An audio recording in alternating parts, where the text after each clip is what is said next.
Yeah, I'm getting a little distracted at the desk this morning, but I'm very happy to have our panel in. Dave Letele, BBM Motivation founder, is with us alongside Trish Sherson, Sherson Willis director. Good morning. Good morning, Ryan. Good to have you both here. Now, this morning we've been having a discussion about climate change. Trish, I wanted to get your take on this because government's fiddled with it a little bit. Our ETS won't have to match up to our Paris promise. Does that matter? Did we even meet the promise we made in the first place? Well, we're not meeting where we need to be under Paris, but let's put that aside. I think I've got a bouquet and a brickbat. The brickbat first, I'm worried about this as a move away from the bipartisanship that we have seen around the climate. I still think that James Shaw is one of the politicians of our generation, and the Zero Carbon Act.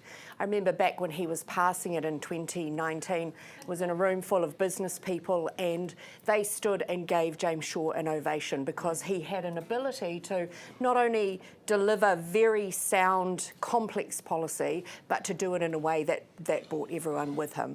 So that's my worry. I support the statements of the former commissioner you had on this morning, who said that the worry is that checks and balances are being taken away, and Lord knows, you know, we don't trust politicians even to sort of build a road or a bridge, let alone save us from an imminent disaster. Yeah. On the brickbat side, you saw an example this week of the government giving more money to AgriZero, which is the public-private partnership that is doing work to commercialise tools for farmers to use to reduce their methane and nitrate emissions. That is real practical stuff that is going on, and I think the private sector is picking up and doing that because their customers demand it. This is the thing that the government has long argued, that this technology will miraculously, in the next 5 years, turn it all around and we should be A-OK. Yeah, it's interesting how they can get rid of bureaucracy when they want to and ram things home whenever they want to. To me, it's just another example. This government does not care about the environment, and it doesn't care about poor people. You know, so it's just two things. They are 100% that it just doesn't matter to them. I know, but are they related? Because the more you look after the environment, the less productive you are as an economy.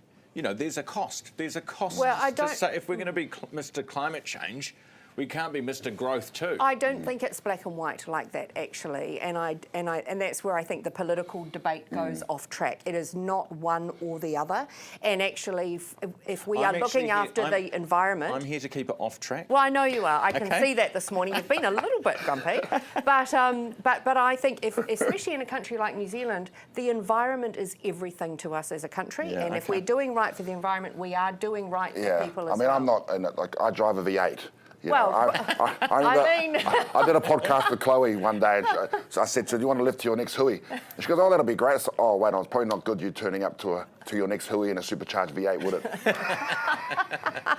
No, that's the thing. That would have been funny. That would have made the news. Yeah, no, but then someone will ask you on a survey, do you care about climate change? And you say, of course I do. Just tick the box. Hey, as long as I can still drive my V8, exactly. It doesn't affect me. Exactly. Little recommendation though, if you're interested in this, about how politics impacts this stuff and actually impedes it, go and watch the documentary The White House Effect. That's just out on Netflix. I'm halfway through. It's absolutely fantastic, and it just shows how politicians and politics getting in the middle of this mean that actually we end up just like we're doing on a lot of big issues. We are flip-flopping back and forward and not really making progress. Out to sea.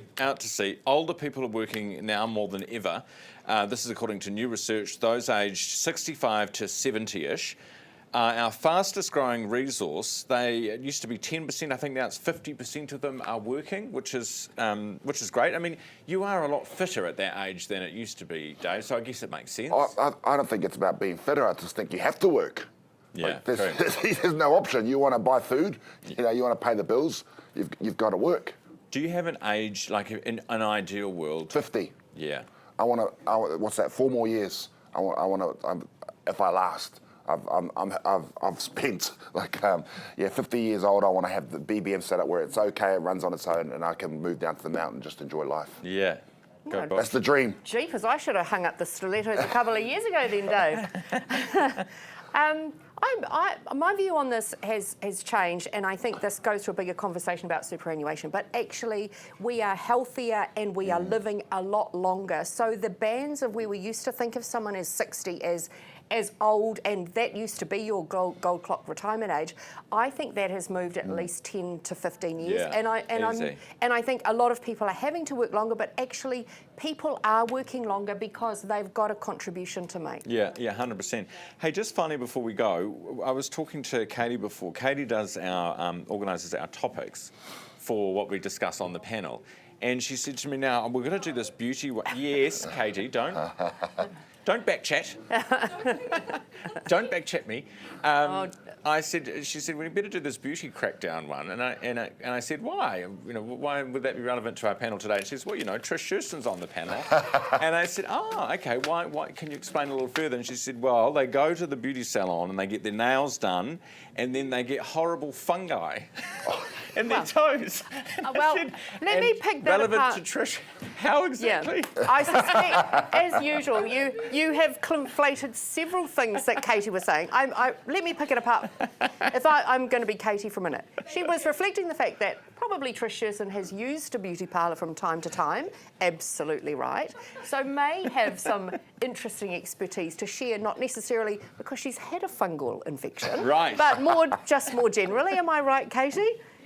Thank you. Why did Katie assume I don't go to beauty parlours? No, exactly. Well, hey, Dave. I get a facial every week for Turek's Barbershop. Do you actually? Yep. I And didn't get the nasal Absolutely wax glowing. and ears waxed, Stop or it. facial hair. You get your ears waxed every week? Not every week, the ears, but the nose, as I'm getting older, the nose seems to grow quite quick. How long? Well, everything else stops. Yeah. That's the problem. And your nose and your ears keep going. Well, and as usual, on a mainly female topic, men have managed to completely overtake it. Yeah. Turek's Barbershop, go see them. They're the best. How much is it? How long does it take to get a facial? Oh, like it's a good hour because they massage you, they shave you, they massage you, then they clean like all the pores and stuff, and then they put this black stuff on your face. You gotta sit there and have a rest. Then they take it off. It takes a while. Wow. And so that's my me time. That's so to go there and just unwind. I love this. Very good. Can you post that later, your beauty It is secrets? every now and then on my Insta with the black I'm gonna go mask for on. it. See? Katie, you didn't see this coming, did you?